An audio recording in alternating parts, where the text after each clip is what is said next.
भू स्वाहा अग्नये इदं नमः। भुव स्वाहा वायवे इदं नमः। स्वस्वाहा सूर्याय इदं नमः। भूर्भुवः स्वस्वाहा प्रजापतये इदं नमः।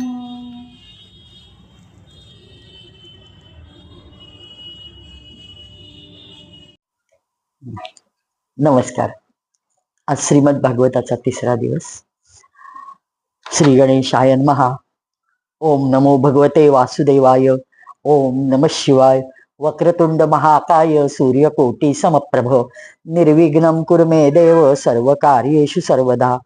या कुंदे नृतुषारहार धवला या शुभ्रवस्त्रामृता या वीणावरदंडमंडितकरा या श्वेत पद्मासना या ब्रह्माच्युत शंकर प्रभृतिभिर्देवैः सदा वंदिता. सा मां पातु सरस्वती भगवती निःशेषजाड्यापहा. गुरुर्ब्रह्मा गुरुर्विष्णू गुरुर्देवो महेश्वरा. गुरुः साक्षात् परब्रह्म तस्मै श्री गुरुवे नमः. आज सुरुवातीला व्यासांचा असंतोष असा येत आहे भाग. हे आपण बघतो की सगळीकडे सर्रास हल्ली म्हणजे आपल्या पिढीत आपल्याला बघायला मिळते की आपली मुलं बाळ जे काही असतात ते सारखे बोर होतात. आम्हाला बोर झालं म्हणतात किंवा पटत नाही, डिप्रेशन आलं, निगेटिव्हिटी वाढली, काय 1760 कारणं सांगतात आणि बोलत असतात. पण हे आजच्या काळात व्यासांच्या कंपॅरिझन मध्ये शून्य किंमत असलेली ही आपण माणसं बोलतो. आणि हे व्यास महर्षी की ज्यांनी वेदांचे 4 भाग केले, भागवत रचलं, महाभारताची रचना केली, असं म्हणजे एवढं सगळं ज्यांनी काम उत्तुंग केलेलं आहे, असे व्यासजी त्यांना सुद्धा एक प्रकारचं नैराश्याने ग्रासलं असं हे आहे, वर्णन आहे. मुळात हे सर्व रचनाच व्यासांची आहे, व्यासांनीच सगळं केलंय. पण आपण बघतो ना त्या सिरियल्स वगैरे, त्याच्यात जसं एक कथा असतील त्या कथाचं ड्राफ्टिंग, त्यांचं संवाद, ते निर्मिती, तसं त्यांनी ही संवादाची निर्मिती करताना शौनकांच्या मुखामधून ती वाक्य टाकलेली आहेत. मग शौनकजी म्हणतायत की सुतजी तुम्ही वक्त्यांमध्ये श्रेष्ठ आहात. आम्ही फार भाग्यशाली आहोत की आम्हाला आपण आपल्या मुखातून ते भागवत ऐकायला मिळते की जे शुकदेवांनी परीक्षित राजाला सांगितलं होतं. अशी ही पुण्यमयी कथा कृपया आम्हाला ऐकवा. पण पुन्हा ते पुढं विचारता म्हणतायत की शुकदेवजी योगी होते, समदर्शी होते, भेदभाव रहित होते आणि त्यांचं म्हणजे ते कुठल्या उत्तुंगतेचे होते, म्हणजे त्यांची निर्विकारता हे कोणत्या पद्धतीची होती हे वर्णन करताना त्यांनी क्षणासाठी व्यासांनी स्वतःकडे सुद्धा कमीपणा घेतला. आपण संसारी आहोत हे स्वच्छपणे सांगितलंय. ते कसं सांगितलंय तर हे जे शुक महामुनींच्या माग पळत गेले, म्हणजे त्यांनी संन्यास घ्यायला जाताना एक गोष्ट आणखीन एकदा मी पुन्हा नमूद करते की खूप दिवस पोटात राहिले, गर्भ वाढला, त्याचं वर्णन खूप वेगवेगळ्या ठिकाणी नवमास उलटून गेले असं म्हणलंय. पण नवमास उलटून किती गेले, त्याचं वर्णन किती असेल तर साधारण 12 वर्ष राहिले असा उल्लेख तुकाराम महाराजांच्या एका अभंगात पाहायला मिळतो. ब्राह्मणाचे पोरं एका खेळाशी भियाले. म्हणजे एक खेळ कुठला तर हा ब्रह्मांड नायकाने घातलेला हा प्रचंड सृष्टीचा प्रसार आहे, त्याला तो भेलं आणि ते 12 वर्ष लपारिले, ते 12 वर्ष गर्भातच राहिले. कापत कापत बाहेर आले, भीत भीत बाहेर आले आणि ते नागवेच पळून गेले. ते जसं बाहेर आलं तसंच पळून गेलं आणि मग त्यांच्या माग व्यासजी पळाले. म्हणजे त्याच्या अनेक टीका केल्या आहेत. काल एक मला एकाने विचारलं की तुम्ही टीका हा शब्द कसा काय असा वापरताय, तर टीका हा शब्द पॉझिटिव्ह वर्ड व्याकरणात, संस्कृत व्याकरणात वगैरे आलेला आहे. आपल्याकडे टीका म्हणजे निंदा नालस्तीला आपण मराठीत सर्रास वापरत असतो, पण या भागवतावरच्या टीका म्हणजे त्याचे मीमांसा करणारे, त्याच्याबद्दल चांगलं लिहिणारे, समर्पक विचार सांगणारे असे ज्या रचना आहेत त्याला टीका म्हणून उल्लेखलेलं आहे. ते मी जाता जाता आलेली शंका होती ती मी निरसन केली. आणि हे तुकाराम महाराजांनी स्वच्छ या अभंगात सांगितलंय तसंच इथं घटना घडलेली आहे की, आणि हे शौनकजी प्रश्न विचारताना म्हणजे किती एकात एक साधी गोष्ट सांगताना कशी सांगायची, अपरोक्ष ज्ञान जी श्रीजींची पद्धत होते. परम सद्गुरु श्रीजी अपरोक्ष पद्धतीने ज्ञान देत असायचे असा उल्लेख एस के काकांच्या पुस्तकांमध्ये आणि अनेक ठिकाणी पाहायला मिळतो. आपले हे पोद्दार साहेबांच्या ह्याच्यातही त्यांनी उल्लेख केलाय की आपली ज्ञानदानाची पद्धतच एक विलक्षण आहे की ते पटकन लक्षात येत नाही, समोर आपल्याला शिकवतायत आणि ते म्हणजे ब्रह्मस्वरूप असलेल्या प्रत्येकाचीच ही गत असते हे सांगायचंय.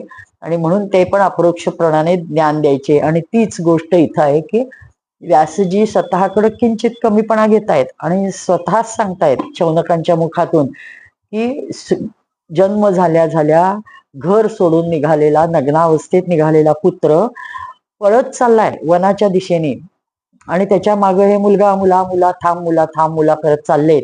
आणि असं जाताना काही अंतरावर गेल्यावर एक सरोवर लागतं. त्या सरोवरामध्ये काही स्त्रिया नग्नावस्थेत स्नान करत असतात, अर्धनग्नावस्थेत. आणि त्यांचं शुकाचार्य जातात तर त्या म्हणजे काही नाही, शांत असतात. पण ज्यावेळी व्यास महर्षी त्यांच्या तिथून जायला लागतात त्यावेळेस ते पटापट आपले वस्त्र ओढतात काठावरचे, आपल्याला लपेटून घेतात आणि थांबतात.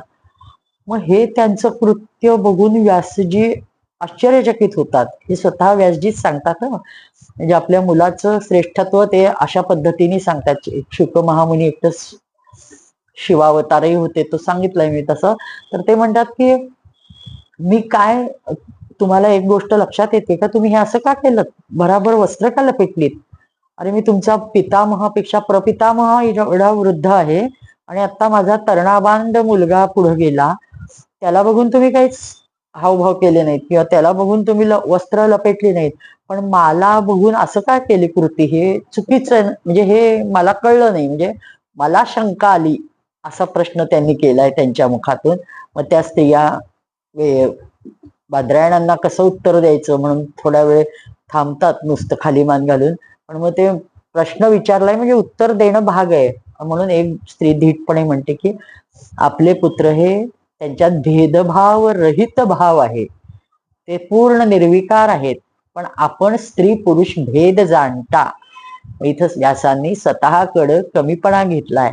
आणि असा हा श्रेष्ठ असणारा शुक महामुनी कोणत्या कारणामुळं फिरत फिरत फिरत हा हस्तिनापूरला आला आणि परीक्षिताचा त्याचा समागम कसा झाला हा प्रश्न शौनकजी विचारतायत.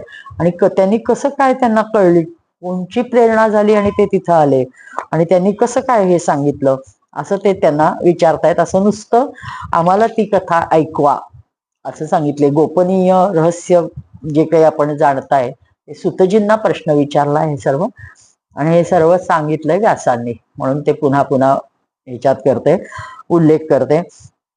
आणि मग नारद आलेला वर्णन आहे की निर्मल यशाचं गान जे सदैव भगवंताच्या करत आपल्या वीणावादनाने करत असतात असे नारद शम्याप्रास आश्रम जो व्यासांचा असतो त्या व्यासांच्या आश्रम सरस्वती नदीच्या काठी, हे सर्व इतकं सिंबॉलिक आहे की 24 तास अहोरात्र ज्ञानगंगेत ते वाहत असतात. त्यांचे बुद्धी वैयक्तिक पातळीवर, देह पातळीवर खूप थोडा वेळ असते, ते पूर्ण ज्ञानगंगेतच राहतात. म्हणून ते सरस्वती काठी असाच उल्लेख आठवतो. आणि शम्याप्रास आश्रम असतो, तिथं त्यांच्या आश्रमात बोरीचं वन असतं म्हणून त्यांना बादरायण पण म्हणतात.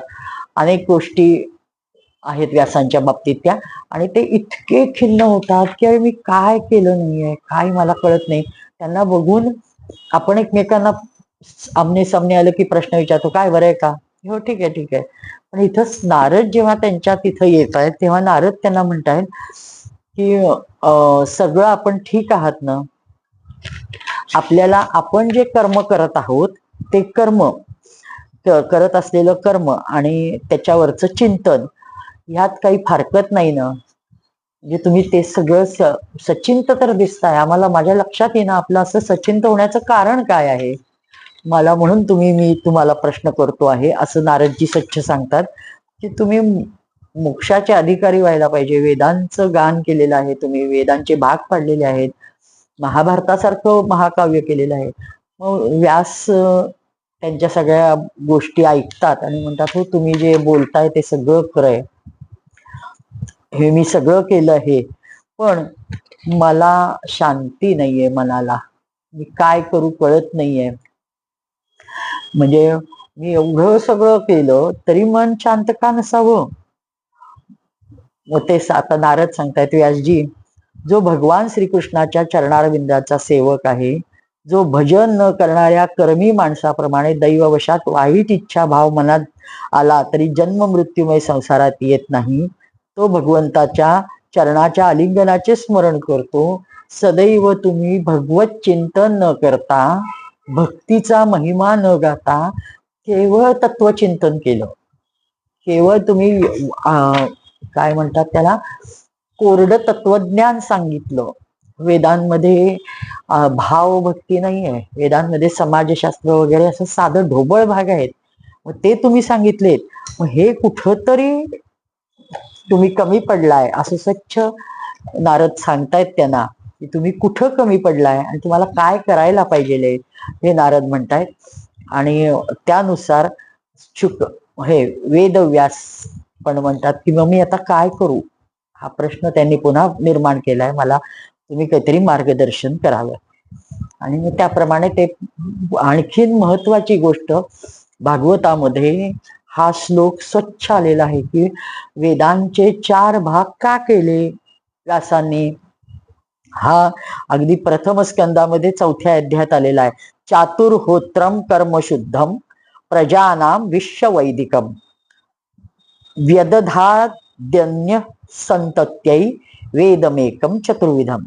म्हणजे वेदोक्त चातुर्होत्र कर्म हे माणसांचं हृदय शुद्ध करणार आहे.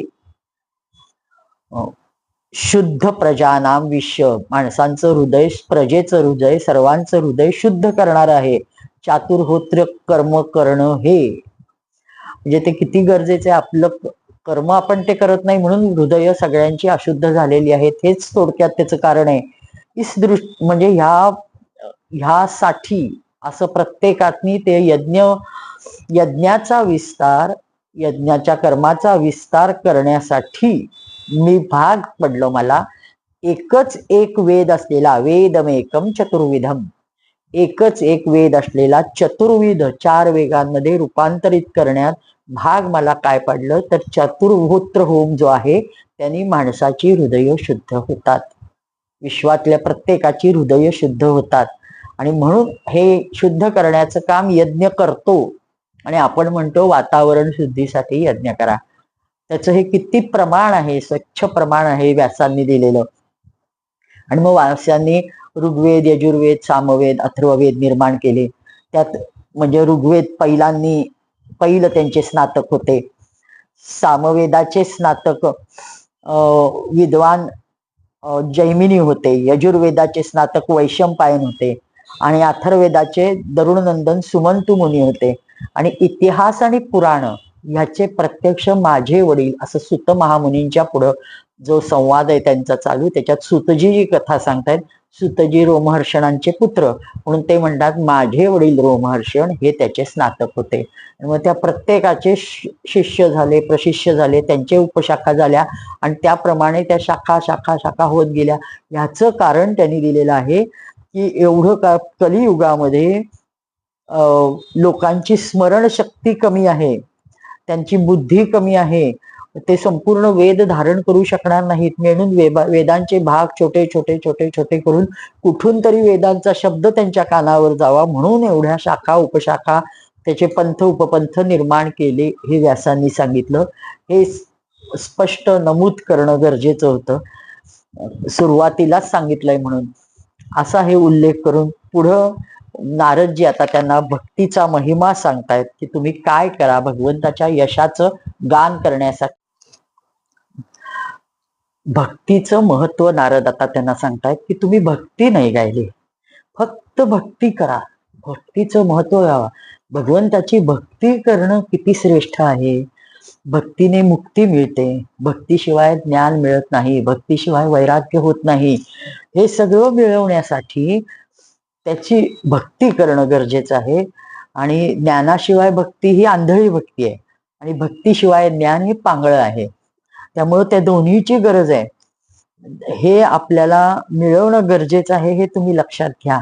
तुमच्या कशातही भक्ती नाहीये, तुम्ही फक्त तेवढं करा, भगवत गुण गा, भगवत कीर्तन करा, भगवंताच्या वेगवेगळ्या लीलांचं गायन करा, वेगवेगळ्या अवतारांचं गायन करा आणि आनंद निर्माण कसा होईल हे बघा. अंतःकरणामध्ये तुमच्या हल्लं पाहिजे अंतःकरण, अशा गोष्टी करा. कारण भक्तीने माणूस म्हणजे भक्ती पूर्ण जर गायला तर तो निर्मत्सर पण होतो. निर्मत्सराचं महत्व खूप आहे. आता 1400 वर्ष चांगदेव जगले, पण ज्यावेळेस त्यांच्या कानावर पुन्हा ज्ञानदेवांच्या कथा चालल्या आणि त्याचं वय विचारलं तर 16 वर्ष. अरे 16 वर्षाचा मुलगा, 14 वर्षाचा मी जगलेला माणूस, माझ्यापुढं किस झाडकी पत्ती. पण लोक काय कौतुक करतायत त्याचं, हा काय असेल माणूस मुलगा. खूप प्रचंड ओढ लागते त्याला, भेटायची तीव्र इच्छा निर्माण होती. आणि त्याच्यात म्हणजे मत्सर किती निर्माण होऊ शकतो. कुणाशी याची तोल आहे का की हा योगी होते 1400 वर्ष, म्हणजे त्यांनी कित्येक वेळा, कमीत कमी 14 वेळा मरण पुढे ढकललं होतं. शतायुषी जर विचार केला तर 14 वेळा मरण पुढे ढकललं होतं. कोणी सांगतंय ह्यांनी पाठीवर मांडे भाजले, कोणी सांगतंय ह्यांनी आणखीन काय रेड्यामुखी वेद वदवले. म्हणजे किती गोष्टी प्रत्येक जण आपल्याला काही काही वेगळे अनुभव सांगताय. आता या मुलाला काय म्हणावं काय, म्हणजे त्यांना खूप आश्चर्य वाटतं, कुतूहल वाटतं, भेटायची एक ओढ निर्माण होती. पण ह्या सगळ्या बॅकग्राऊंडवर मनात कुठंतरी किंतु असतो आणि मत्सर असतो. हे मत्सर माणसाला भक्त बनवू शकत नाही.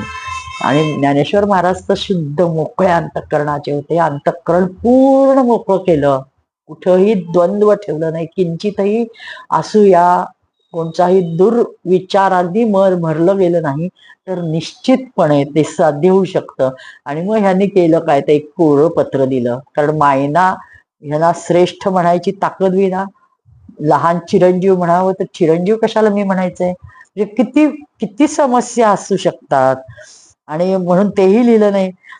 ते आपल्याला पडलेला तो समस्या त्यांना सोडूच शकले नाही. काय मायना लिहायचं. आणि मग ते कोरपत्र पाहिलं आपण बघतो, आणि मग ते कोरपत्र पाहून मुक्ताई तो कागद असा असा हलवते, म्हणते अरे 1400 वर्ष जगून हा कोरा तो कोराच.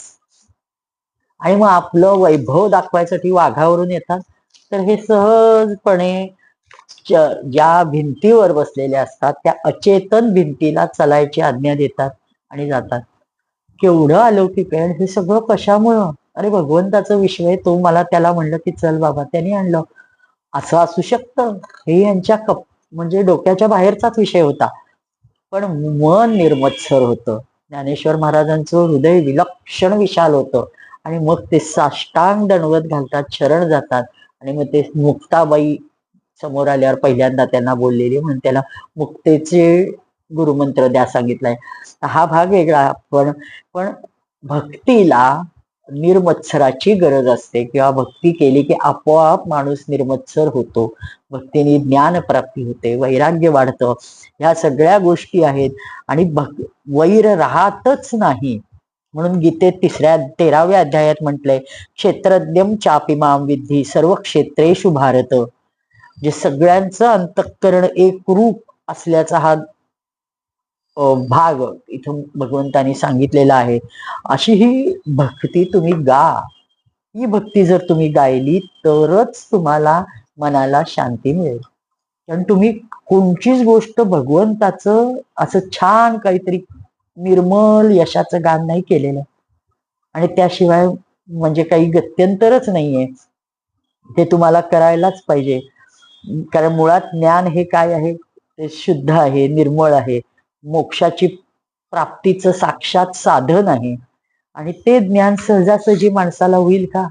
जिथं ज्ञान आहे, अहो तुम्ही तर ज्ञानाचे गाढे समुद्र आहात, इतकं महती गायलेली आहे नारदांनी. म्हणजे ते काही सामान्य व्यक्ती नव्हतेच व्यास, पण तरी सुद्धा असंतोष. ते म्हणतात माझ्या हृदयात खूप मोठी पोकळी आहे, काहीतरी कमी आहे, कमी आहे, कमी आहे. आणि मग त्याला ते नारद हे इतकं सुंदररित्या उदाहरण देत आहेत.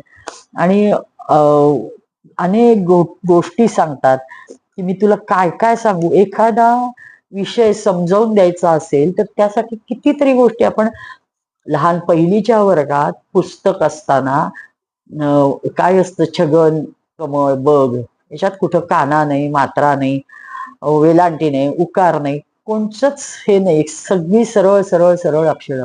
पण त्याच्यातून काहीतरी अर्थबोध होतोय.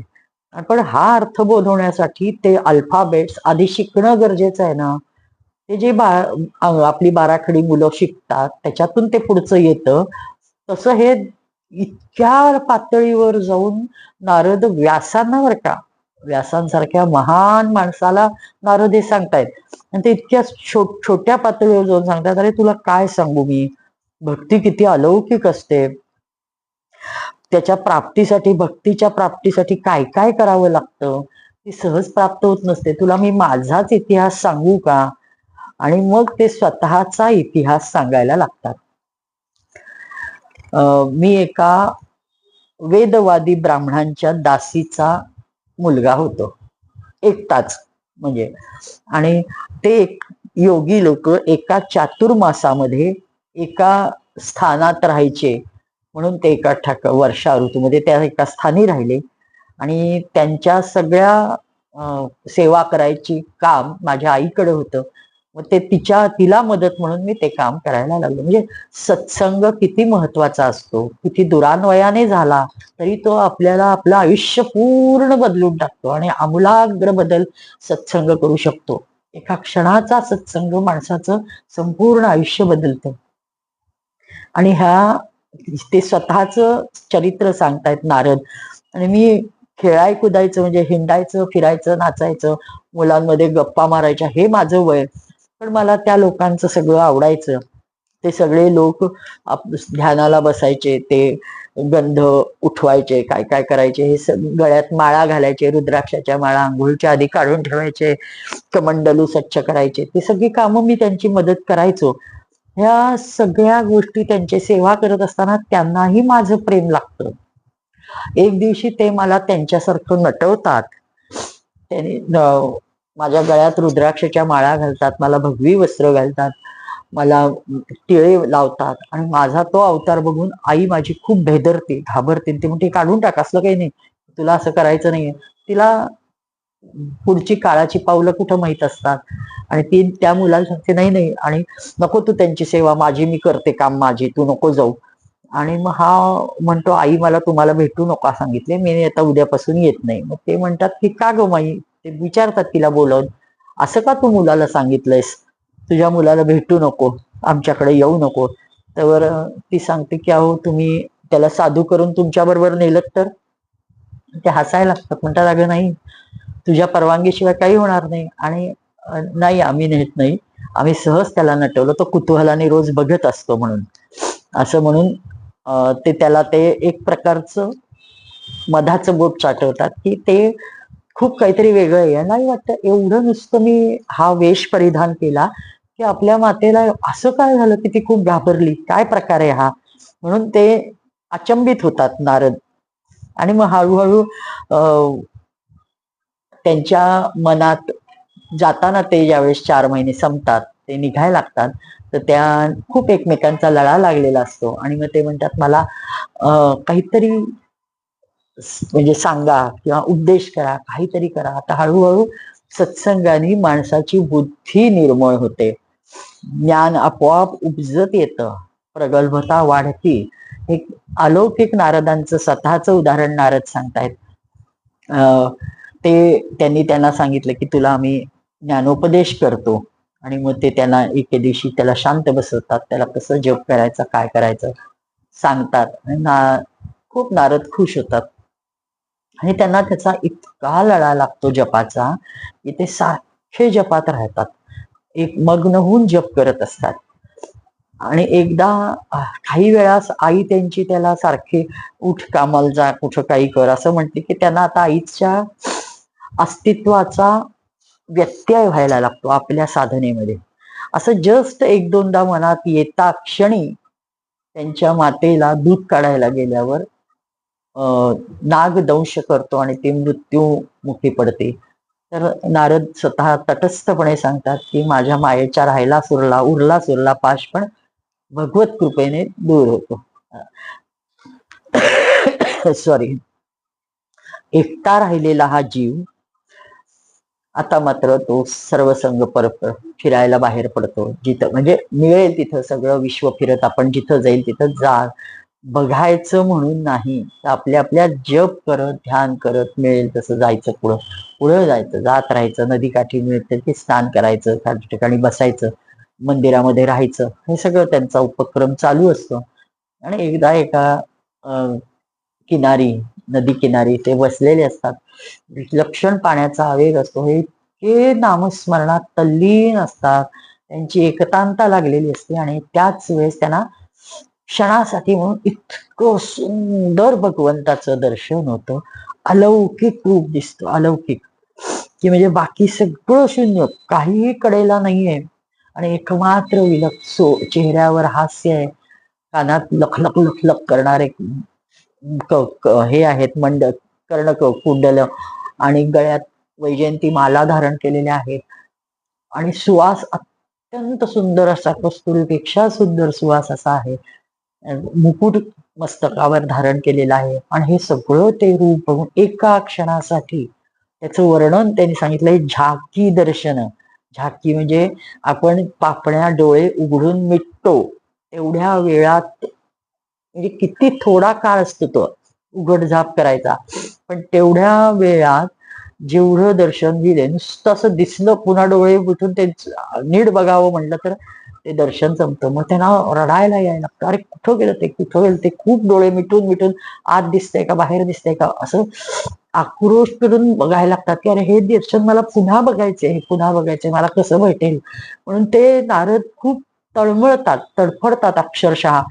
त्यावेळेस आकाशवाणी होती आणि त्या आकाशवाणीने सांगतात की नाही, या जन्मात तुला एवढंच दर्शन होतं, तुला पुढच्या जन्मी पुढचं दर्शन, तुझा गती परत मिळेल, असं त्यांना नारदांना त्या आकाशवाणीद्वारे सांगितलं जातं. भगवान आकाशवाणी आपण म्हणतोय, पण वास्तविक भगवान स्वतःच अदृश्य रूपाने बोलत असतात. ते म्हणतात की अरे खेद करू नकोस, तुला इतकंच दर्शन देणं या जन्मात शक्य होतं, तुला ते दुर्लभ आहे. ज्या क्षणी तुझ्या संपूर्ण वासना पूर्ण होतील, तुझा हा पंचमहाभूतांचा देह त्यावेळेस तू सोडशील आणि तुला पार्षद रूप प्राप्त होईल. म्हणजे खूप श्रेष्ठ गोष्ट त्यांनी भगवंतानी सांगितलेली आहे की तू योग्यांना सुद्धा दुर्लभ, अत्यंत दर्शन दुर्लभ आहे, असं तुला एका क्षणासाठी का दिलं असेल. कारण नारद एक तसे वयाने खूप छोटे असतात त्यावेळेस सॉरी. त्यामुळे ते म्हणतात, निष्पाप बालका, तुझ्या हृदयामध्ये माझ्याबद्दलचं प्रेम हे वाढायला पाहिजे, ती लालसा जागृत व्हायला पाहिजे, ती उत्तुंगत व्हायला पाहिजे. मी म्हणून ते तुला माझं रूप दाखवलं. आता तू पुन्हा पुन्हा ते रूप कसं दिसेल, ते रूप कधी प्राप्त होईल, याचा जसा जसा जास्त विचार करशील आणि नामस्मरण त्या ओघाने जसं जास्त करशील, किंवा त्या प्रित्यर्थ तू माझ्यात कसा लीन राहशील, हृदय कसं संपूर्ण वासनांपासून दूर करशील, तर तेवढं तुझ्याकडनं आपोआप तुला म्हणजे वासनाक्षय होईल आणि तुझं जे काही ह्या पृथ्वीवरचं कार्य आहे ते लवकरच संपुष्टात येईल आणि तू हा देह सोडून तू हा देह पार्षद बनशील. म्हणजे आणि हे निश्चित आहे असं सांगितलंय. आणि कधीपर्यंत म्हणजे किती किती किती लाभ होऊ शकतो सत्संगाचा. ते म्हणतात ह्याचा जरी संपूर्ण विश्वात प्रलय झाला तर प्रलयकाली सुद्धा समस्त सृष्टीचा प्रलय झाल्यावर सुद्धा माझ्या कृपेने तुझी स्मृती जागृत राहील आणि तू टिकून राहशील. म्हणजे केवढा लाभ झालाय. आणि नारद तर स्वच्छ सांगतायत की संयम, सदाचार, स्नेह आणि सेवा या 4 गोष्टी मी त्या संतांच्या केल्या काय.